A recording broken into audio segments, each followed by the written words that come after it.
Once upon a time, there was a kind-hearted king in the land of Sham.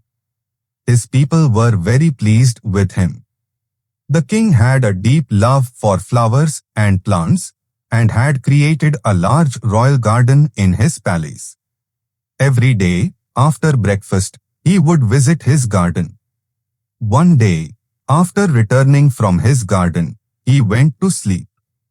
In his dream, he saw 4 fairies descending from the sky. One of the fairies spread her hands, and a golden stem sprouted from the ground. Then, the second fairy spread her hands, and branches of silver grew on the stem. The third fairy then spread her hands, and leaves made of diamonds appeared on those branches. The king was astonished at the sight of this beautiful tree made of gold and silver. Suddenly, one of the fairies turned into a silver shimmering apple. And a big black flying creature came and sat on the tree. The creature began eating the silver shimmering apple. Just then, the king woke up, bewildered by this unusual dream. A desire awakened in the king's heart. He wished to have a tree in his garden just like the one he saw in his dream. The king had an old sage who could interpret dreams. The next day, the king went to him and told him about the dream. The sage said, "The fairies you saw are from the mystical land of Mount Qaf. They are held captive by a cruel demon, and they need your help." The king gathered all his soldiers and announced, "Whoever rescues the fairies from the demon will be richly rewarded." Greedy for wealth, everyone tried their hardest, but they all returned unsuccessful. The king had a trusted minister. The minister requested permission to undertake this mission, and the king agreed. The minister set out toward Mount Qaf. As he passed through a forest, he came across an unusual, injured man writhing in pain. The minister tended to the man's wounds. Grateful, the injured man thanked him and asked where he was headed. The minister shared his purpose. The injured man warned, "The demon is very dangerous. I know a chant that might help you. It will allow you to communicate with animals." He taught the minister the chant and then went on his way. After traveling a bit further, the minister saw 2 fish stranded outside a pond. One fish said, "O human, please help us. We are dying." The other fish replied, "He won't understand our language." But the minister understood, and he returned the fish to the water. They thanked him and blessed him as he continued on his journey. Soon, he overheard voices. He listened and realized it was the queen ant urging her colony to move quickly to avoid being trampled by the approaching human. The minister smiled, carefully stepped aside, and let them pass.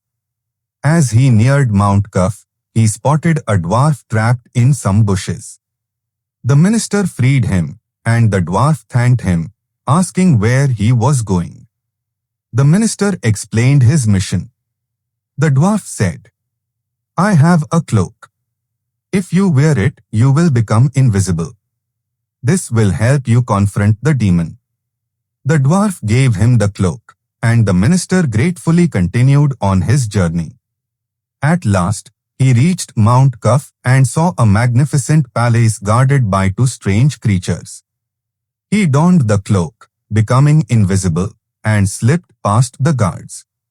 Soon, however, the palace erupted in an uproar, realizing someone had entered.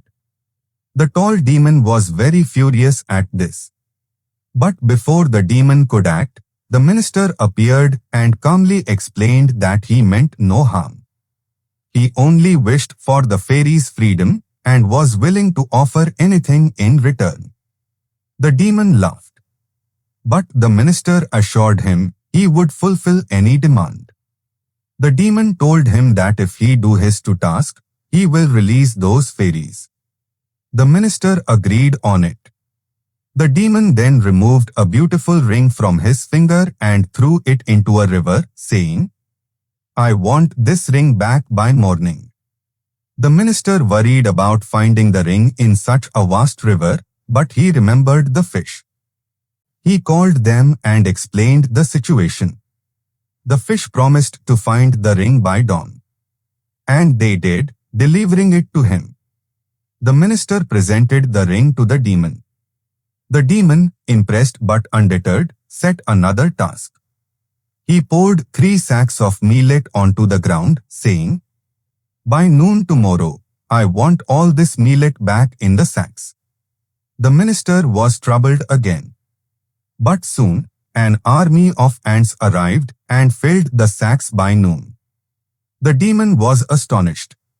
The minister declared, "I have completed your tasks. Now let the fairies go." The demon laughed and sneered. "You humans are so gullible. I lied to you. I have no intention of freeing the fairies." Furious, the minister swiftly donned the cloak, drew his dagger, and struck the demon in the chest. The demon let out a terrible scream and fell dead. The minister went to the dungeon and freed the fairies. They lifted him and flew him back to the king. The fairies thanked the king and, as a gift, created a tree in his garden just like the one he had seen in his dream. The king, honoring his promise, awarded much of his estate to the minister. The fairies then happily returned to their mystical land. If you enjoy this story, then please like the video and subscribe my channel, and don't forget to press the bell icon.